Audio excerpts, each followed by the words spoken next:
श्री स्वामी समर्थ सर्वांना। तर बघा, आता लक्ष्मीपूजन जवळ येत आहे आणि आपल्या घरचे जे मोठे आहेत किंवा आपण आहोत, सहज कुठे गेलो ना तर आपल्याला ज्या काही दिवाळीसाठी गोष्टी घ्यायच्या असतात त्यामध्ये कंदील आहे, पणत्या आहे, दरवाजाचं तोरण आहे, बरंचसं जे काही आपल्याला दिवाळीसाठी आपल्याला घर सुशोभित करण्यासाठी काही गोष्टी लागत असतात ना, त्या गोष्टी आपल्याला स्वस्त दिसतात किंवा चांगल्या वाटतात, आवडतात, तर आपण घेत असतो. हरकत नाही, हे केव्हाही घेऊ शकता तुम्ही.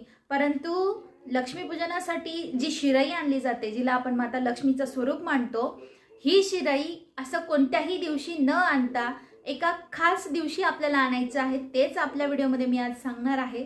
तर व्हिडिओ शेवटपर्यंत बघा. तर बघा, जे काही पणत्या खरेदी करतो आपण, कंदील खरेदी करतो, तोरण खरेदी करतो ना, याचा काही शुभ मुहूर्त नाही. हे केव्हाही कुठेही घेऊ शकता. आवडलं हरकत नाही, महिन्याआधी पण घेऊ शकतात.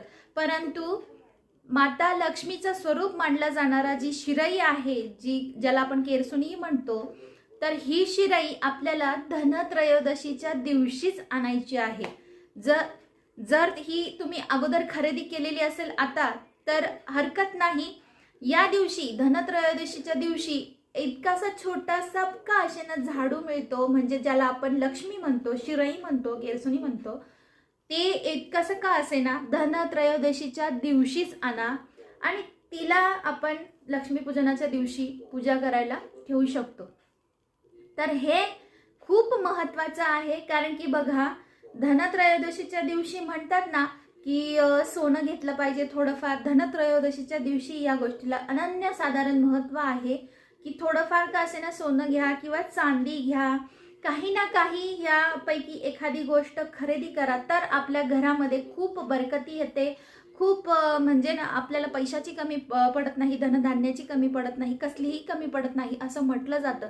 परंतु जर आपल्या बजेटमध्ये ह्या गोष्टी बसतच नाही तर आपण काय खरेदी करणार? म्हणून या दिवशी साक्षात माता लक्ष्मीला आपण आपल्या घरी आणलं ना, तर आपल्याला कशाचीच कमी पडणार नाही. माता लक्ष्मी ही जी त्या स्वरूपात आपण आणतो ना, ती सोनं चांदीपेक्षाही खूप खूप महत्त्वाची आहे आपल्यासाठी. म्हणजे सोनं चांदीपेक्षाही खूप महत्त्वाची गोष्ट आपण या दिवशी आपल्या घरी आणणार आहोत. म्हणजेच धनत्रयोदशीच्या दिवशी ही जी शिराई आहे, जिला आपण लक्ष्मी स्वरूप मानतो, ती आपल्याला धनत्रयोदशीच्या दिवशीच आणायची आहे.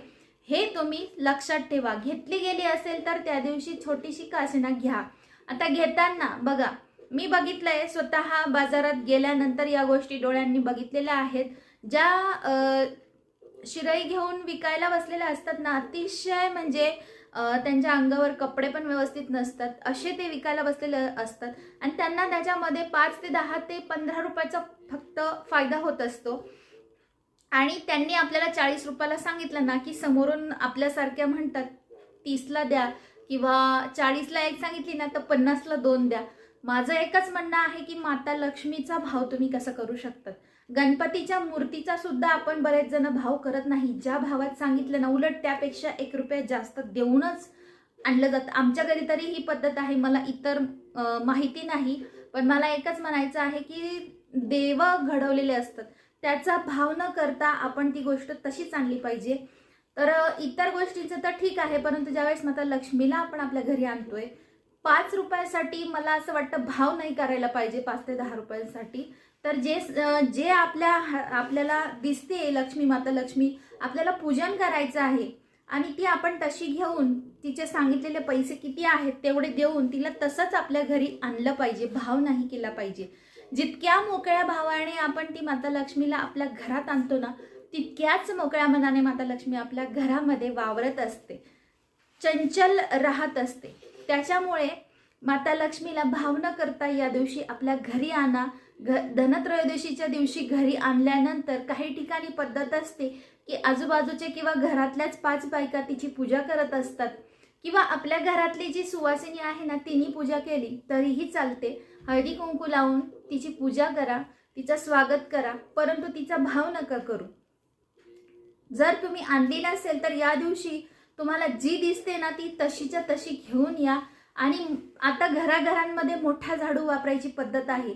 जर तुम्ही ती वापरणार असाल तर तुम्ही इतके झाडू बघून मग एखादी झाडू काढता. माझं एकच म्हणणं आहे, महिना 2 महिने 3 महिने आपण वापरत असतो तर तशीच घेऊन या. तिचा भाव नका करू. माता लक्ष्मीला साक्षात घरी आणताय, मग ही कशी, ती कशी, ती कशी असा प्रश्न विचारू नका.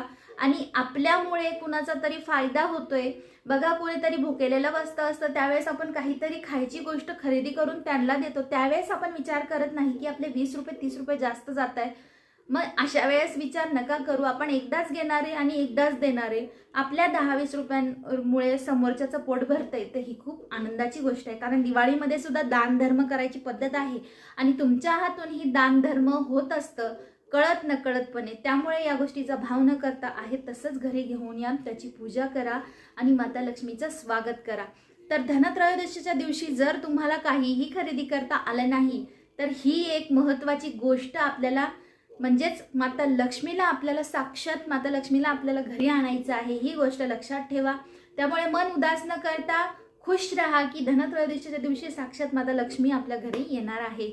ज्यांना काही खरेदी करता येत नाहीये, ज्यांच्या बजेटमध्ये जमत नाहीये, त्यांनी ह्या गोष्टीला लक्षात ठेवून खुश राहा की आपण माता लक्ष्मीला घरी आणत आहोत.